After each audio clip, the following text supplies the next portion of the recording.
They said a man needed his eyes to survive the frontier.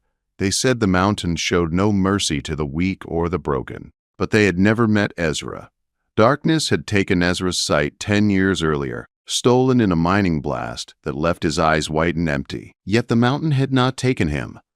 He still lived high above the valleys, alone in a log cabin where winter ruled more than half the year. Ezra did not see the world. He listened to it. He felt it. He knew it in ways most men never bothered to learn. On a cold November evening, Ezra stood on the porch of his cabin, still as a carved post. The rough pine boards beneath his boots told him the ground was freezing hard. The air smelled sharp, full of crushed needles and distant snow. Most men would have looked to the sky. Ezra breathed instead. The air was heavy, damp, pressing against his lungs. A storm was coming. He stepped off the porch without hesitation and reached for the guiding rope stretched between the cabin and the woodpile. His fingers found the coarse hemp easily. 5 steps forward. 6. Stop. His hand closed around the axe handle exactly where he had left it. He felt the log with his thumb, traced the grain, found the knot. The axe fell in one clean swing. The crack of splitting wood echoed through the trees. Ezra worked in steady rhythm. Lift and strike and lift. In the darkness, this order was peace. Losing his sight had taken the sun, but it had given him a deep, calm focus. He knew every tree nearby by the sound of its leaves. Oaks whispered dry and brittle. Pines hissed like distant waves.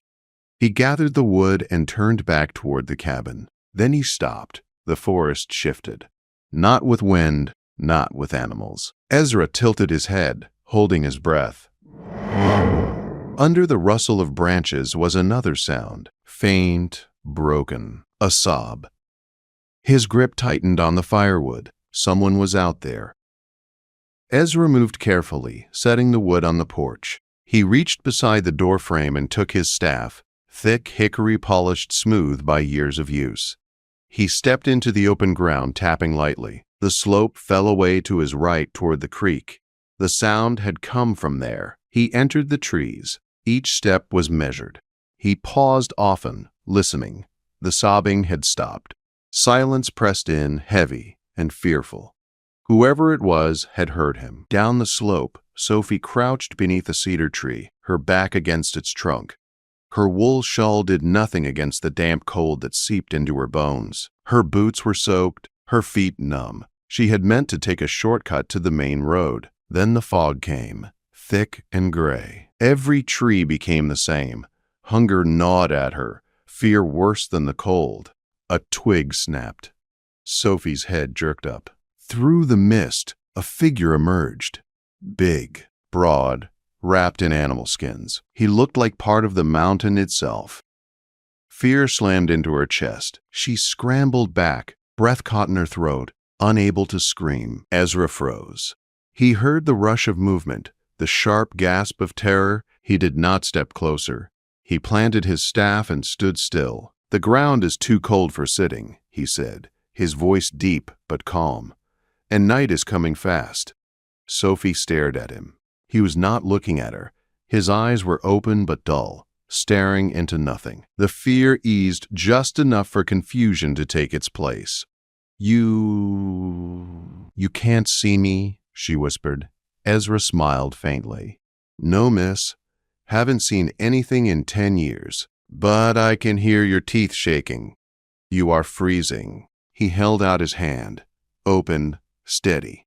"The storm will break soon," he said. "My cabin is warm. There is food. I can get you there if you trust me."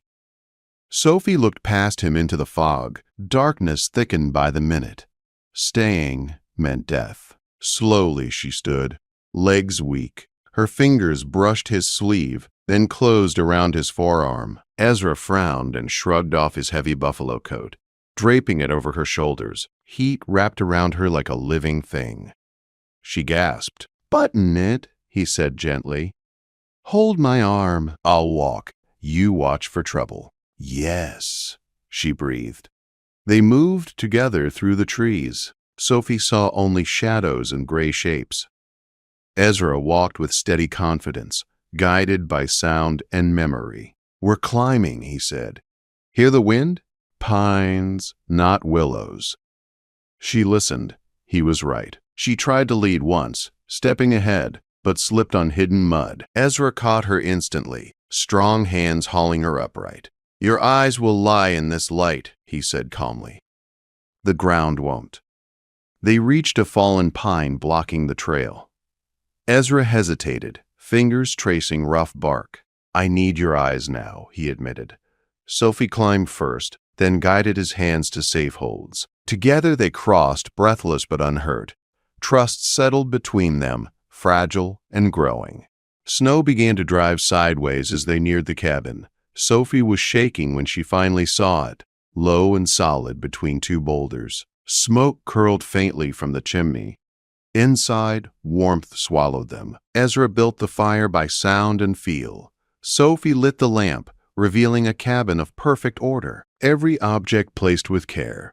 When she moved a jar, Ezra stopped her gently. "Order is how I survive," he said. She understood. They ate stew in silence, hunger easing, fear draining away. Later, as the storm howled, Ezra played a harmonica, slow and steady. The sound wrapped the cabin like a promise. Then the storm struck harder. A shutter burst open, cold and snow flooding in. Ezra braced it with his body. "Sophie!" he shouted. "Hammer! Nail! Hurry!" She ran, hand shaking, and drove the nail home as Ezra held against the wind. The cabin sealed. Silence returned. They stood close, breathing hard, the fire crackling behind them. Outside, the storm raged. Inside, two lost souls held fast against the dark, unaware that this night was only the beginning of what the mountain had planned for them.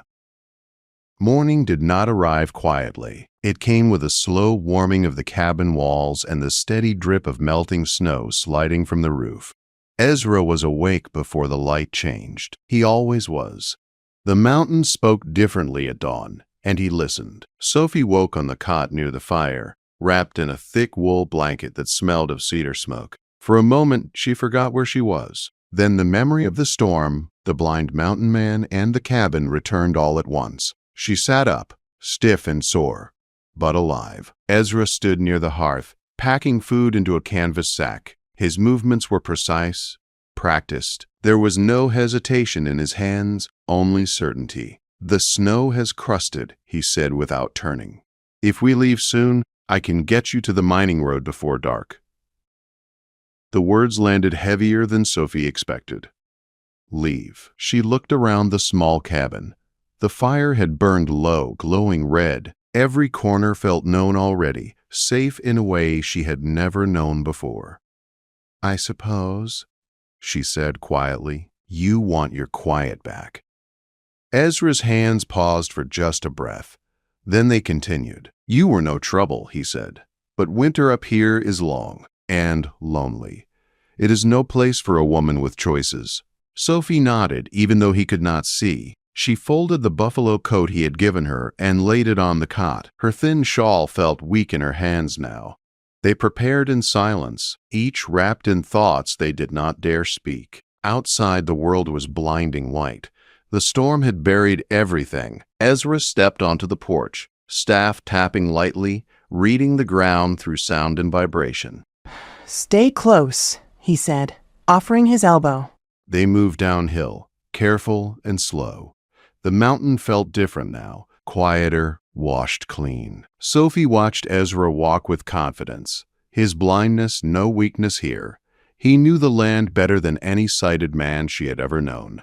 By afternoon, they reached the gorge. Meltwater thundered below, dark and violent. A narrow rope bridge swayed over the drop, its planks wet and worn. "This is the line," Ezra said. "Once across, the road is a mile east. Wagons pass there." They crossed together. Sophie's heart pounded as the bridge moved beneath them. On the far side, Ezra released her arm. The loss of his touch felt sudden and cold. "You are safe now," he said. "You have your life back." Sophie looked at the muddy road ahead, then back at the white peaks behind him. The safety he spoke of felt empty. "Is this what you want?" she asked softly. "Do you want me to go?" Ezra stiffened. He tightened his grip on his staff. "It is not about what I want," he said. "It is about where you belong." Sophie stepped closer. She took his hand. "I spent my whole life in the light," she said, voice shaking. "And I was cold every day. In 3 days with you, I was seen. Truly seen." Ezra shook his head. "My world is dark, Sophie. Hard." "Not anymore," she said. He dropped his staff. It struck the planks with a hollow sound. His hands found her face, careful and gentle, reading her expression through touch. "Then stay," he whispered. "Stay and be my eyes. I will be your shield." Her answer came without words. They turned back together, crossing the bridge toward the mountains as the wind shifted again. Winter settled deep that year, but the cabin no longer held silence. Sophie learned the mountain the way Ezra knew it. She learned to listen, to feel weather in her bones, to read snow by sound. Ezra learned to share space, to trust another presence in his ordered world. They worked as one. She described the land. He taught her its meaning. Nights were filled with harmonica music and quiet talk. Fear faded, replaced by something stronger. When spring came, the mountain bloomed, and neither of them was lost anymore. The mountain had given them both something they never knew they were missing, and it was not done with them yet. 5 winters passed, each one carving its mark into the mountain and into the lives of the 2 souls who chose to stay. The cabin no longer stood as a lone outpost of survival. It had become a home, shaped by shared labor, shared silence, and a love that did not need words to prove itself. Ezra sat on the porch one late spring morning, the warmth of the sun resting gently on his face. His hair had turned the color of ash, but his back was straight, his hands steady. A small block of cedar rested in his palm, and his knife moved across it with calm, practiced strokes.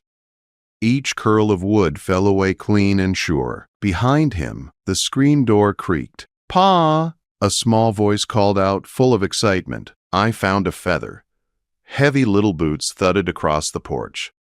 Ezra smiled before the boy reached him. He knew that walk. He knew that voice. Thomas placed the feather carefully into Ezra's open hand. Ezra traced it with his thumb, feeling the smooth vein and the stiff spine. "Blue jay," Ezra said. "Smooth on one side, rough on the other." Thomas laughed. He was yelling real loud. "That's what jays do," Ezra replied. "They like to be heard." Sophie stepped out onto the porch, wiping flour from her hands onto her apron. The fear that once lived behind her eyes had long faded.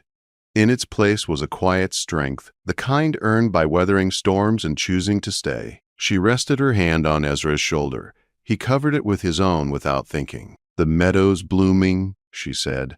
"Purple lupine and yellow asters. You can smell them all the way down the ridge." Ezra nodded. "The wind is warm, coming from the south." Thomas darted off the porch, chasing a butterfly, his laughter echoing into the trees. Sophie sat beside Ezra, the bench creaking softly beneath their weight. "I was a broken man," Ezra said quietly. "I thought the world ended when the light went out." "You were never broken," Sophie replied. "You were waiting." Life in the mountains was never easy, but it was honest. They worked hard. Sophie kept the garden and learned the rhythms of preserving food. Ezra hunted and trapped, teaching Thomas the sounds of the forest long before teaching him names. But the mountain always demanded payment. One autumn afternoon, dark clouds rolled in faster than Ezra expected.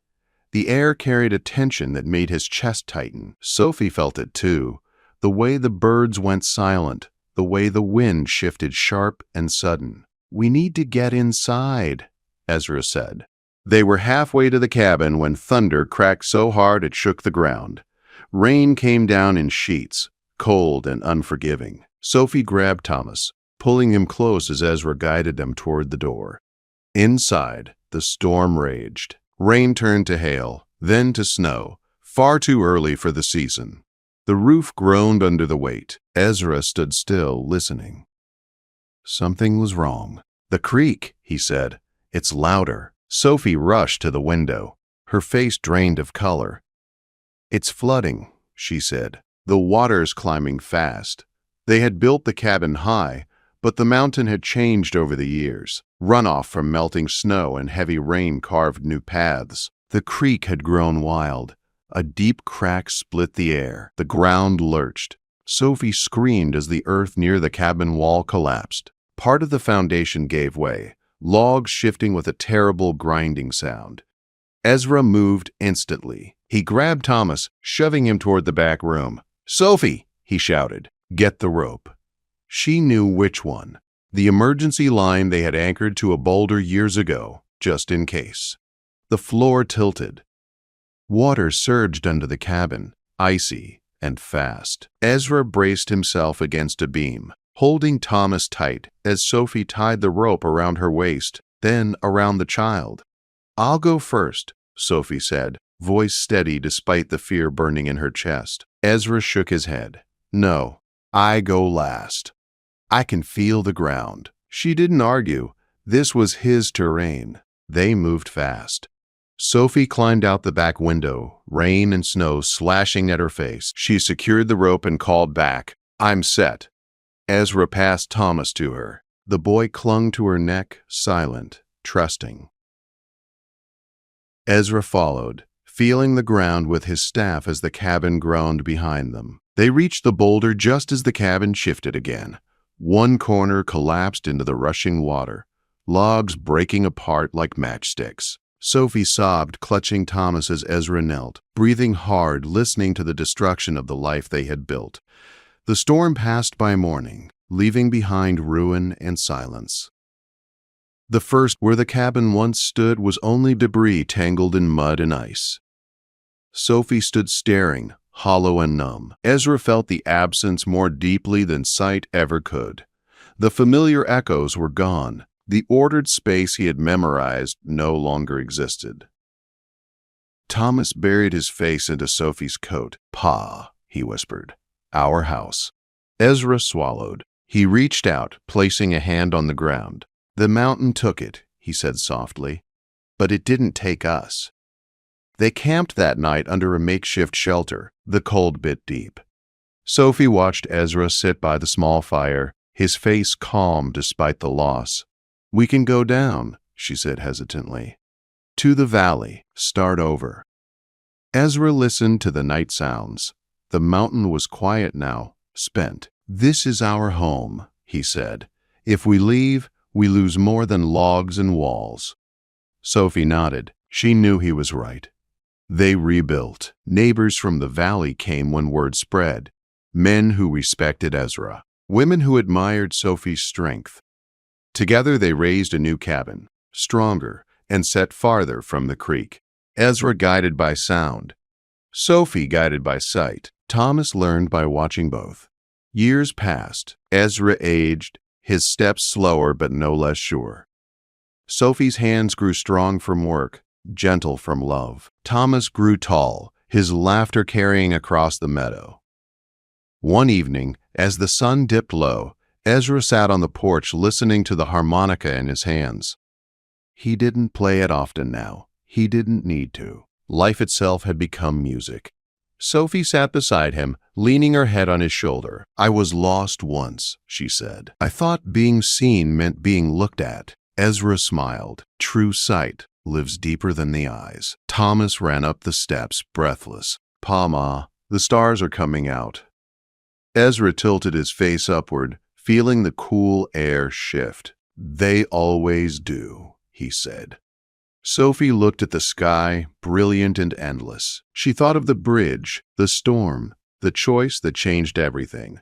They sat together, the blind mountain man, the woman who once had no direction, and the child who belonged to both worlds. The mountain stood silent around them, not cruel, not kind, simply present, and in that presence, they had found everything they needed. Because true sight was never about seeing the world, it was about finding someone willing to walk through it with you, even in the dark.